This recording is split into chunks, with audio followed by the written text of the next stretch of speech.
사람들은 힘든 가운데 있으면 쉽게 이제 자기가 가졌던 마음을 바꿉니다. 그리고 자기가 하기로 했던 그러한 계획, 목표, 이런 것들을 이제 다 버리고 이 현실과 타협하면서 쉽고 편하게 살아가자, 이렇게 생각을 합니다. 성서 욥, 이 욥을 보면 믿음이 얼마나 중요한지, 이 순금 같은 믿음을 가지기 위해서는 반드시 하느님에 대한 순종이 있어야 하고, 그리고 고난이 따라야지 그 과정에서 진짜 믿음이 나온다는 것을 알 수가 있습니다. 욥기를 읽다 보면 정말 어떻게 사람으로서 이런 고통, 괴로움 속에서 여호와에 대한 그런 믿음을 저버리지 않을 수 있을까? 정말 신기할 정도입니다. 그래서 나는 아브라함이 믿음의 조상이라고 하지만 욥 또한 그 정도다라고 난 생각을 합니다. 정말 어떻게 그러한 고통 속에서 하느님을 원망하지도 않고 욕하지 않고 그렇게 믿음을 지켜냈는지 정말 대단한 존재다 생각이 들었습니다. 자, 모든 것을 이제 잃었지만 욥은 끝까지 믿음을 지키게 되는데요. 그 이후, 그리고 그 이후에 일어난 일들을 한번 살펴보겠습니다. 자, 욥은 하느님을 경외하면서 항상 이제 자기 아내와 자식들이 하느님께, 여호와께 죄를 짓지 않도록 항상 그렇게 조심조심 살았습니다. 항상 재물을 바치고 이렇게 살았습니다. 조금이라도 자기도 모르는 사이에 자기 또는 아내, 자식들이, 자녀들이 그러한 죄를 지을까봐 말이죠. 자, 그랬는데 이제 사탄이 이제 여호와께 건의하죠. 욥이 하느님에 대한 그런 경외심, 공경심을, 믿음을 가지는 이유는 너무나 많은 재산을 누리고 있고 잘 살고 있기 때문 그런 거다. 한번 시험해보라고 합니다. 그러면은 금세 믿음을 저버리고 욕하고 원망하고 그렇게 될 거라고. 그래서 이제 시험이 시작이 됩니다. 욥의 영혼은 건드리지 말고 할 수 있는 한 다 해보라고 하죠. 이때 욥은 하루아침에 거의 모든 것을 잃게 되죠. 수천 마리의 가축을 잃게 됩니다. 재산을 다 잃게 되고, 욥이 거느렸던 종들이 다 죽임을 당했습니다. 그리고 10명의 자녀가 한꺼번에 또 죽었습니다. 자신이 온몸에는 악성 종기가 생겼어요.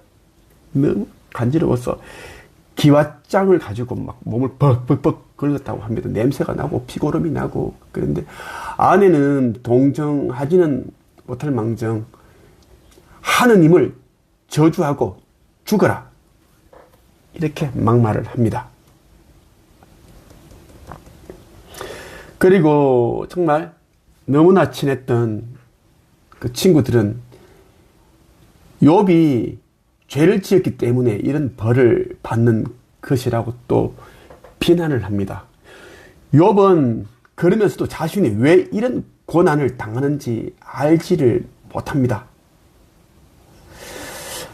하느님께서 자신의 삶을 다 알고 계심으로 이 고난에도 분명한 뜻이 있을 거라는 믿음을 버리지 않습니다.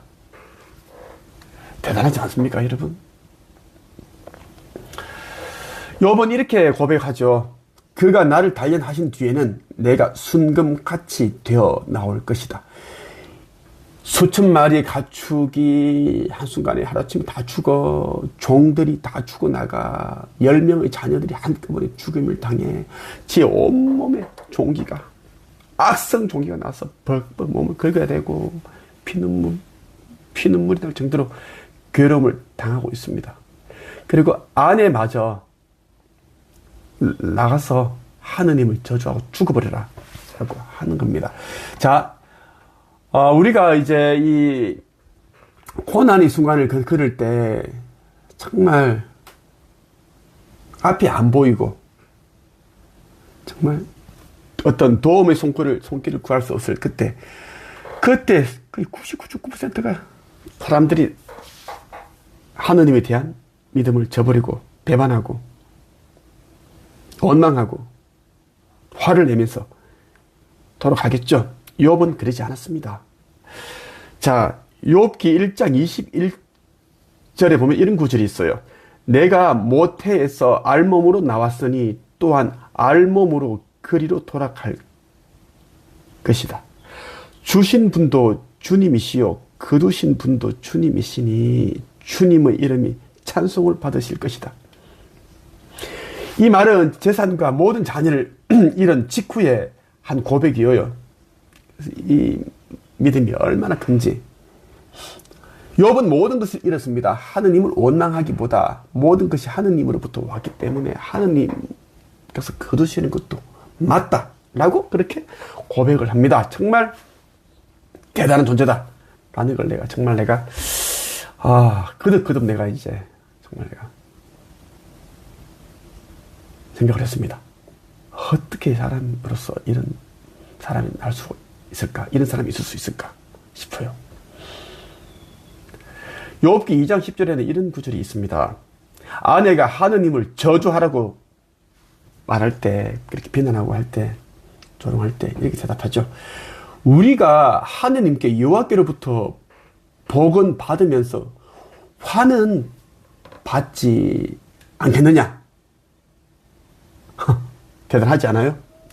자, 여호와께서 하느님께서 우리를 지으셨고 만드셨고 모든 복을 주셨는데 수천 마리 가축과 수많은 종들을 주셨고 10명의 자녀들을 주고 이렇게 우리가 잘생기게 되었는데 이것이 내가 내 힘으로 잘 된 것이 아니라 하느님께서 해주셨기 때문에 이렇게 번영하고 누리게 된 것인데 당연히 거두는 것도 여호와께서 거두시는 것이고 화를 주시는 것도 여호와께서 화를 주시는 것이지 복을 받을 때만 그분을 경외하고 좋아하고 사랑한다고 그러고 이런 화가 미친다고 해서 그분에 대한 욕을 하고 원망을 하면 안 된다라는 그것을 이야기를 하는 거예요.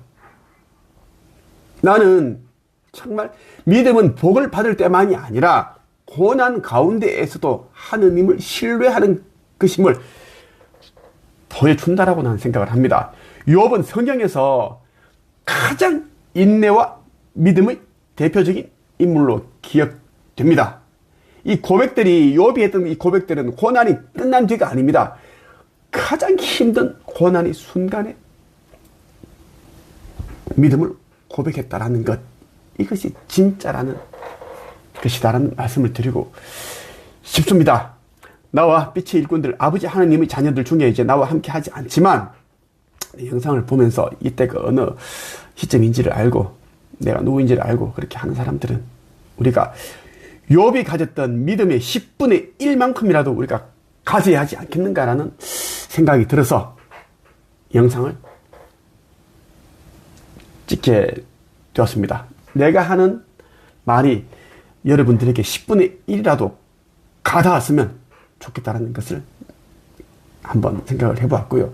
나 또한 진심으로 욥이 가졌던 믿음의 100분의 1이라도 가질 수 있는 사람이 되겠다. 그렇게 한번 고백을 해봅니다. 그렇게 다짐을 해본다는 이야기입니다. 자, 모든 징조가 드러나고 있는 시점에 징조라 하면 지진, 그리고 화산 분출, 그리고 홍수, 세상 곳곳 중국이라든지 홍수 폭염 이런 것을 말합니다. 여기까지 말씀을 드리겠습니다.